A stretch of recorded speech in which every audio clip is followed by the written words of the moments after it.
Welcome to Sammy C. Press. Today we're diving back into something more than Shakespeare, Poetry Workbook. Our topic of the day is poetry analysis. Now this is my take on poetry analysis, my opinion on the matter. Some of you may think I am 100% wrong, while others may agree a little and others maybe a lot. Let me be clear. I think literature analysis is important and it does have its place. I am 100% hands down ready and willing to listen when an author gives the analysis. But I'm not as eager to jump on the bandwagon, as it were, when someone 60 plus years later who didn't even know the person gives the analysis. One thing I love about poetry, as well as other art forms, is our ability to relate to the piece. It has a bit of a fluid meaning for whoever's looking on, having their own perception and take. The piece at that point has much power to touch emotions, connecting the person to the artist or the poet. Now, if the piece is analyzed to death, that can really take away from that fluid connection between the writer and the reader. Plus, the poet may not have even meant what the analyzer is saying it meant. I have two examples of poems that I have written to illustrate this point. Here's the first poem. It's kind of silly. It's called Healing Hiccups. Drink pickle juice first, possibly the worst. Stand on your head, then jump on your bed. Get someone to shock you. This is nothing new. Hold your breath for a while, maybe while walking a mile. First, it seems you should pause and read. This is quite silly, I must concede. This is not first, but third. Oh, my instructions seem quite absurd. Stop holding your breath so you can clearly see the rest. Where was I? Ah, yes. Next is surely the best, but only after completing the rest. Wait, you need my instructions no more? For your hiccups simply walked out the door? I see my instructions were key to getting those hiccups to flee.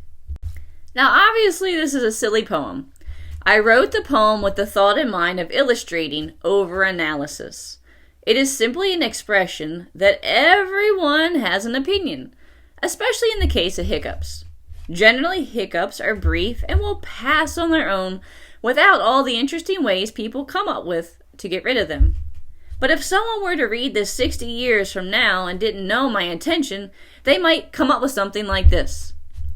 The hiccuper is a metaphor for mankind, who continues to suffer despite the attempts to rid his suffering. The hiccup-ridding ideas stand for all the ways humans have tried to alleviate their own suffering, only to make matters worse. If people would be patient and not anxiously trying to fix everything all the time, many problems would pass on their own. Now, obviously, we know that is not the case. So that's one example. I have another example in my poem called Two Chickadees. Two little chickadees scurry to the shelter of a nearby tree as an osprey circles calmly above. When danger passes them by, the two little chickadees move on, not allowing that temporary threat to color their actions or their mood, refusing to remain afraid, bravely collecting food once more, not held back by the osprey that once soared, caring for their young. Proud parents they be, even stopping for a dip in a puddle under the shade of an old tree. Writing this poem was a beautiful moment for me. You see, I have a terrible fear of the dentist. No offense to my dentist, he's a really good guy. I had to get a filling, and 2 weeks later go back to get a tooth pulled. Sadly, after I had the two things done, I was having some residual fear. I was sitting out under a tree, and two chickadees were chatting away in the tree, enjoying themselves. They were getting food from the feeder and drinking water. So peaceful. Then, all of a sudden, it became so quiet, and the birds were still. I only had to wonder for a moment before I spotted the osprey flying up overhead. The poor little birds at peace moments ago were terrified like I was. Not saying my dentist is an osprey or that he wanted to eat me or anything. Moments later, the osprey flew on. What happened next hit me hard. The chickadees no longer sat still in their fear.